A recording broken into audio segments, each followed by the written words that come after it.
Suku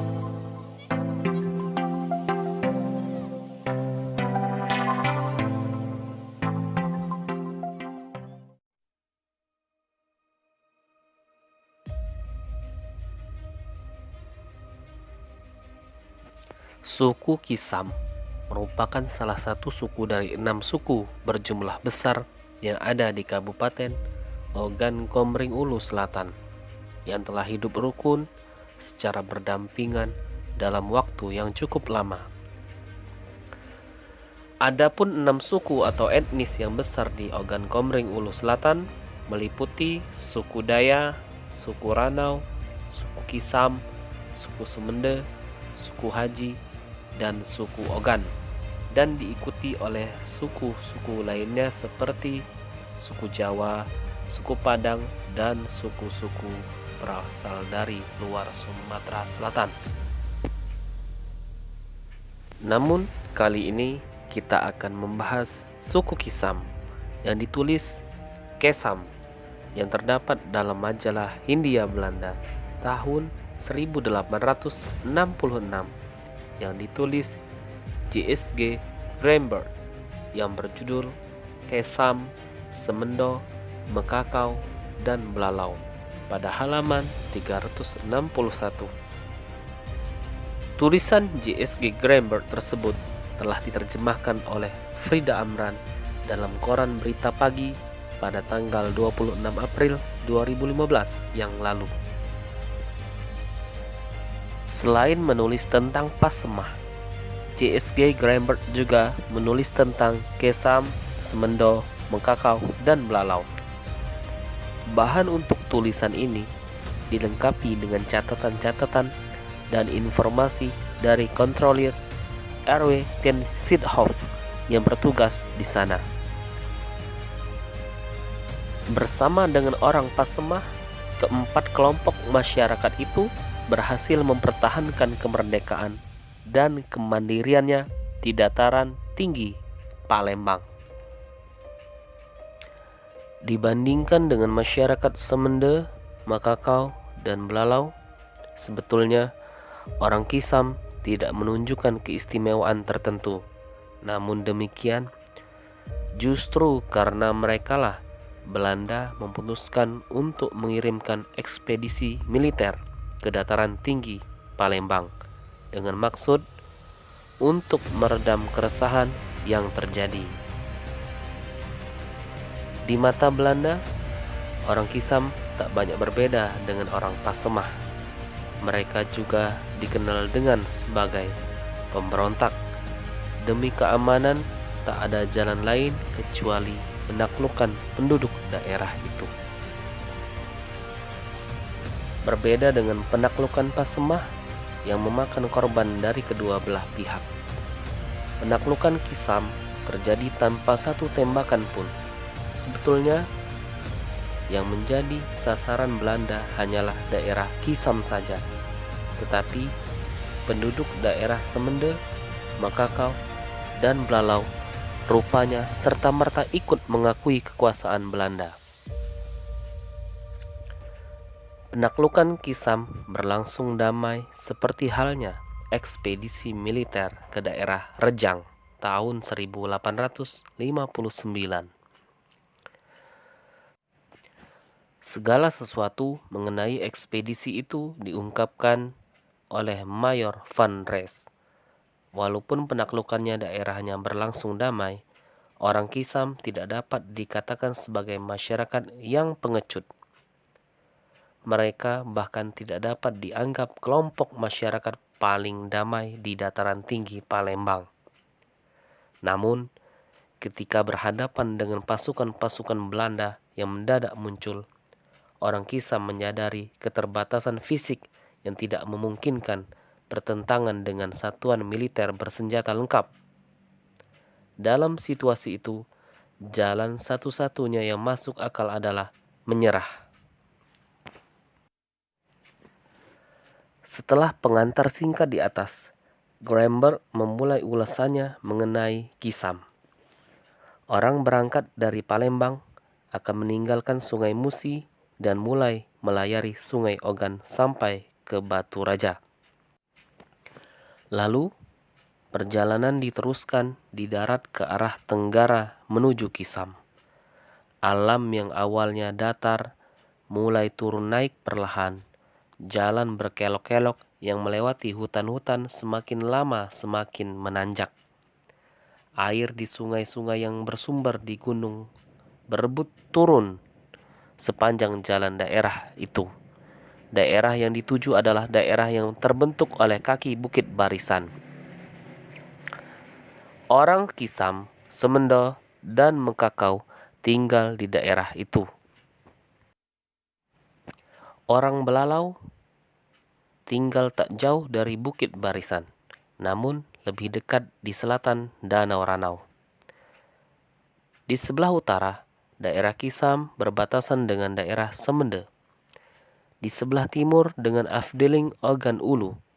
Di sebelah barat dengan Batanghari luas yang termasuk ke dalam wilayah Bengkulu.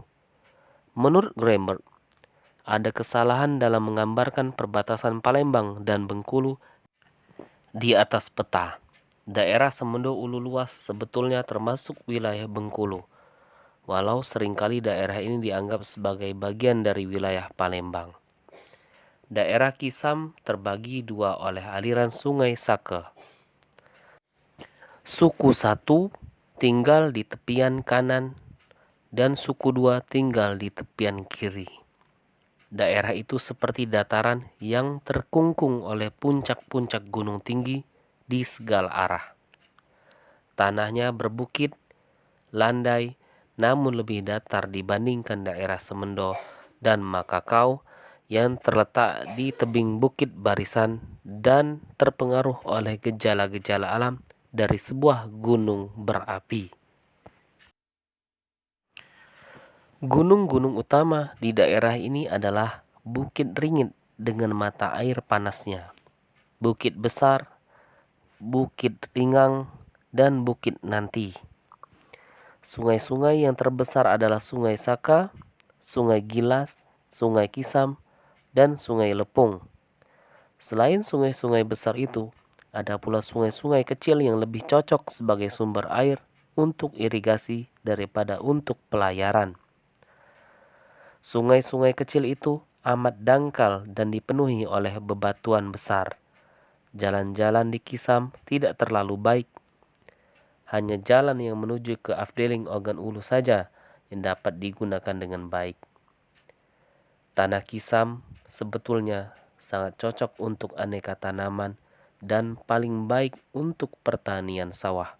Namun, orang Kisam yang cenderung resah dan tak dapat diam sehingga tidak mengherankan bahwa mereka hanya menanam padi dan sayuran untuk memenuhi kebutuhan sendiri saja.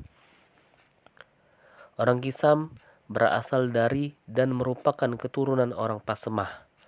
Ciri-ciri khas karakter Pasemah masih tampak dan orang Kisam masih sangat menjunjung tinggi adat dan kebiasaan yang sama.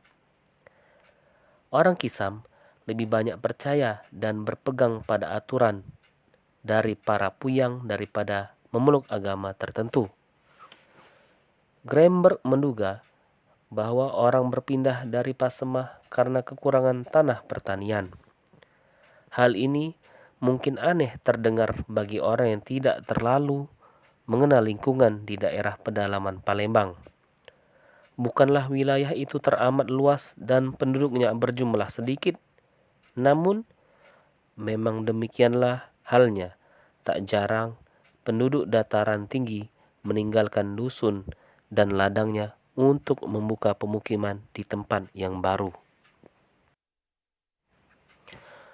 Orang Kisam yang pertama-pertama meninggalkan Pasemah mengikuti kepala adatnya, Pangeran Bala Saribu, Pasirah Marga Buai Runjung, Pangeran Raksa, mengizinkan mereka membangun pemukiman bumi di wilayah yang kini dikenal dengan sebagai bagian daerah Kisam.